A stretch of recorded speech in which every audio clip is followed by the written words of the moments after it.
Well, hi, Jay Arthur, author of Lean Six Sigma for Hospitals and QI Macros. I've been telling you a story about John, who was a senior executive at a lumber and wood company.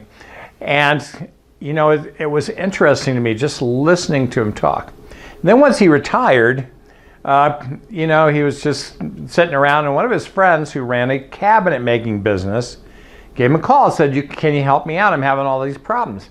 And this company worked with the big Home Depots and Lowe's and so on. And, they were struggling because if something was defective, they just trash it and then debit their account for the amount of money that it costs. Well, that was costing them a lot of money. So anyway, John went in and said, well, I see what I can do to help you out. But they discovered that one of their biggest problems was screws, right? Screws don't cost that much.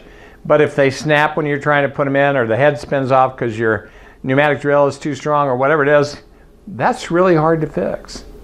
So what they did was they figured out what kind of screws were important and could handle the stress of being put together, right? And they set up specifications, and their suppliers had to prove that their screws met the specifications for torque and everything else. And that made, construction a lot faster. And their products then worked better in the stores and were not returned as much. And they actually did an analysis on this, and they found that one store in one state was like 90% of the returns.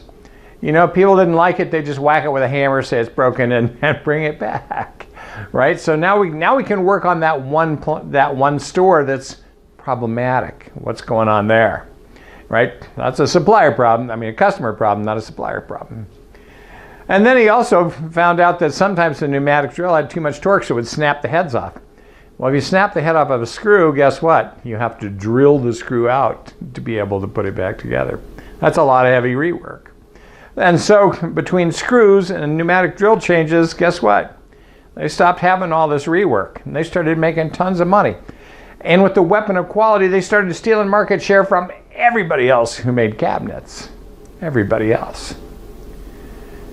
This is an opportunity, Think about how that could be. Let's create a hassle-free America, hassle-free healthcare. Let's go out and improve something this week. Are you still using line, bar, and pie charts from the last century? You might want to consider control charts, Pareto charts, and histograms. Smart charts for the 21st century.